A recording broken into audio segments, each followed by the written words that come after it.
You heard it right. That was the sound of the old man of New England on an e-bike. This isn't a review of an Orbea Gain, but it's my impressions of the use case of an e-bike for a cyclist. If you were to see me riding down the street on the Orbea Gain, probably wouldn't give it a second thought. Just as much as you'd give if I was riding on a Specialized Diverge. But the Orbea Gain is an e-bike, and it's heavy. It weighs roughly 33 pounds to my Specialized Diverge at 21.3 pounds.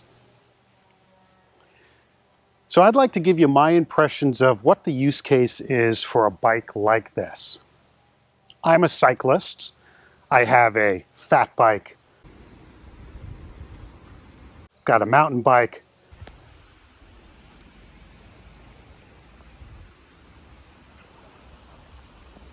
I've got my carbon fiber road/gravel bike,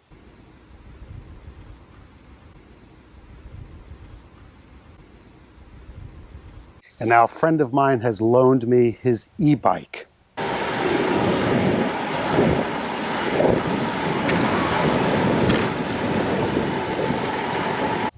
So I ride quite a bit, but at 56 years old and with a little bit of extra weight here, get out of shape pretty quickly. So if I don't ride for a couple of weeks, riding here in the Monadnock region, in New England, in New Hampshire, is pretty tough. 10% grades, 12% grades. It's a rough area to ride. If I lived on the seacoast where it was a little bit more flat and I could pick days when it's not windy, I could go out and ride no matter what my fitness level was. So occasionally, or a lot of times, when I'm out of shape, if I was given a choice, I probably wouldn't ride. I really have to push myself. And I get on this bike and I huff and I puff and I live on the top of a hill. So the end of my ride is a mile and a half miserable climb. But riding this, and I rode it after not having, ridden for quite a while. I got on this, and even though it was heavier, the fear of that 10, 12, 15, 16% grade went away. Pressed the assist, gave me a little bit of a boost, and up and over that hill I went.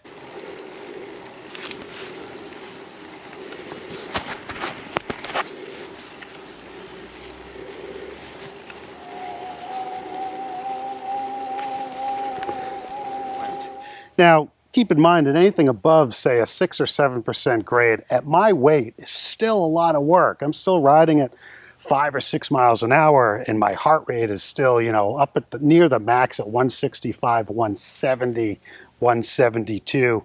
But it gets me up and over, whereas normally I wouldn't be able to do it if I was riding this, or if I did do it, I'd be wasted for the rest of the ride. So my feeling, the use case for the Gain is it gives somebody like me the ability to continue to ride in the Monadnock region, even when my fitness level is down, and I can go out for 25, 30, 35, 40 miles. And it is a great way to ride. That little extra boost is really nice. On the flats, I turn off the motor, pedal it like a normal bike. Great components, fits great. It's heavy though, but hey, for the added benefit of that motor and the battery, it's not bad.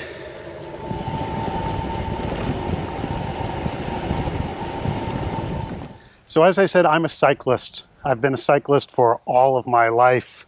This bike, if you were to look at it, Shimano 105 componentry, it's got disc brakes. It's shaped like a road/gravel bike. This thing fits beautifully, and even though it's a loaner, this thing fits probably better than my Diverge. I love riding it.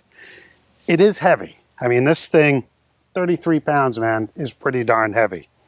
The 21.3 over on this side, heck of a lot lighter. But this allows me to ride, and I'm, for probably 60, 70% of my 30 or 40 mile ride is unassisted. I'm pushing that 33 pounds, you know, on the flats, on the grades below 6%, of course on the downhills, no assistance at all.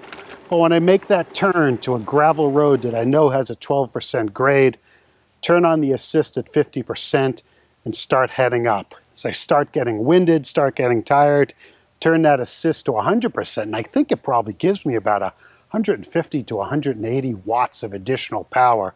It just helps me get up over that crest. As I reach the crest, turn it off and continue on with my ride. So, would I buy a bike like this? I don't think so. Not yet. I'm still comfortable enough on my Diverge to get out. When I'm out of shape, I'll do short rides. I'll stay off the hills as much as I can in the Monadnock region. But I'll keep using that.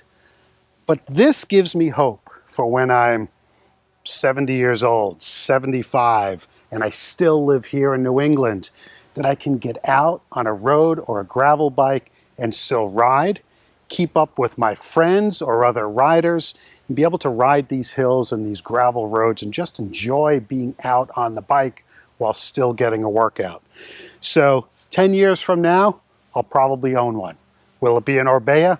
Who knows? I'm guessing the technology will change dramatically between now and then. But I will definitely have one of these. But for now, not yet. If you found this information helpful, consider subscribing. I spend a lot of time developing content about trips in New England, as well as my impressions of technology that help us all enjoy the outdoors a little bit more.